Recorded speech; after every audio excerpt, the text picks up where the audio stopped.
আছেন গত 22 জানুয়ারি আমি যখন ভৈরবে জনাব তারেক রহমান সাহেবের সভায় যাচ্ছিলাম, তখন বাজিতপুরের পাটলিঘাটে গিয়ে আমি অসুস্থ হয়ে পড়ি এবং সেইখান থেকে জহিরুল ইসলাম মেডিকেল হাসপাতাল হয়ে ঢাকার এভার কেয়ার হাসপাতালে আমি 7 দিন ছিলাম। আপনার আমার সন্তান তুল্য মিঠামইন উপজেলা বিএনপির সভাপতি জাহাঙ্গীর ও বোধহয় কালকে আসবে, আপনারা তার জন্য দোয়া করবেন। আমি যে আজকে এখানে দাঁড়িয়েছি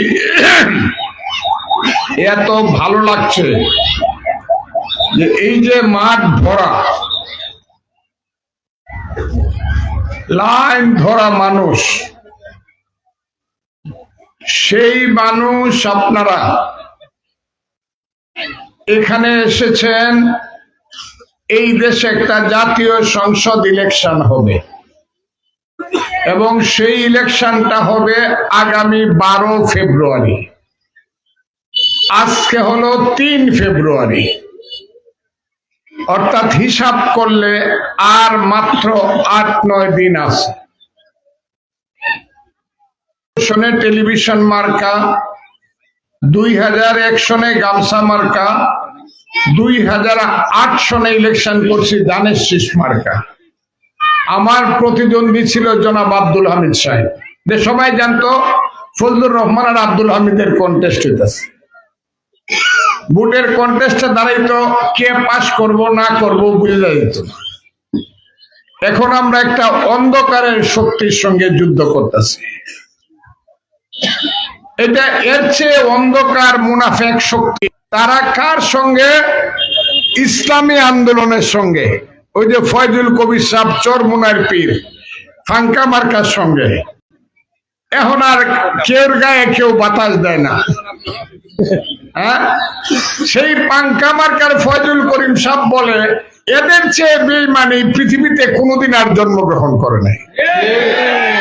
অথচ 1 বছর কিন্তু প্রেম প্রীতি করছে, তাহলে এদেরকে চিনছে ঠিক মতো। আপনারা এই নোটক, আপনারা একটা জিনিস বিশ্বাস করেন, এটা আমি বক্তৃতার জন্য বলছি না। জামাত যদি কোনো কারণে দেশে ক্ষমতায় আসে, এই দেশটা পাকিস্তান হইব। এই দেশটা পাকিস্তান হবে। ওই ইটটাতে এসে বসে থাকবো পাকিস্তানের 5 জন মিলিটারি, মিঠামইনে বসে থাকবো 10 জন, অষ্টগ্রামে 5 জন, এই 20 জনে মিল্লা আর ওই যে জামাতের রাজাকার আলবদররা মিল্লা এটারে 71 বানাইব।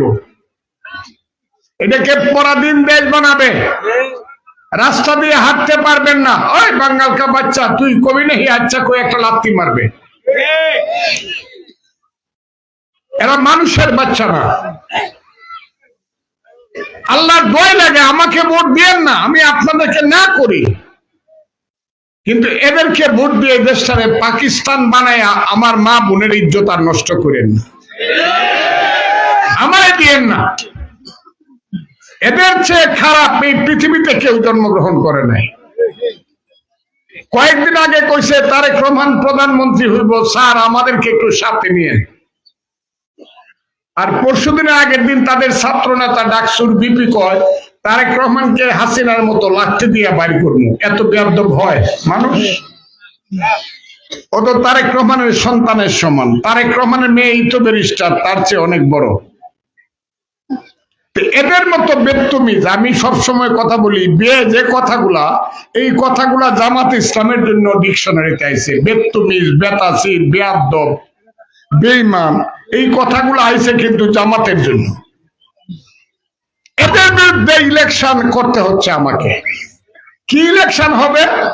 ভোট যদি হয় 10% ভোট পাইবো কিনা কেউ বুঝে না। কয় পার্সেন্ট ভোট পাইবো, কে তাদের কর্মী, কোথায় কি? প্রথম কতগুলো ভদ্র মহিলারে ছাড়ছে বুরকা টুরকা ফিন্দায়া, কানের মাঝে দুল, গলার মাঝে চেইন, হাতের মাঝে কিছু বিস্কুট, কিছু চকলেট বাচ্চারা দিছে। আর মেয়েরা গিয়া কইছে ভোট যদি দেন তাহলে বেহেশতের একটা টিকিট পাইবেন।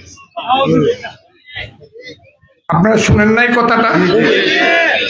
পরে যখন সবাই কইছে কিরে বেটা বেহেশতের টিকিট তুই দেওয়ার কে রে? বেহেশতের টিকিট তুই দেওয়ার কে?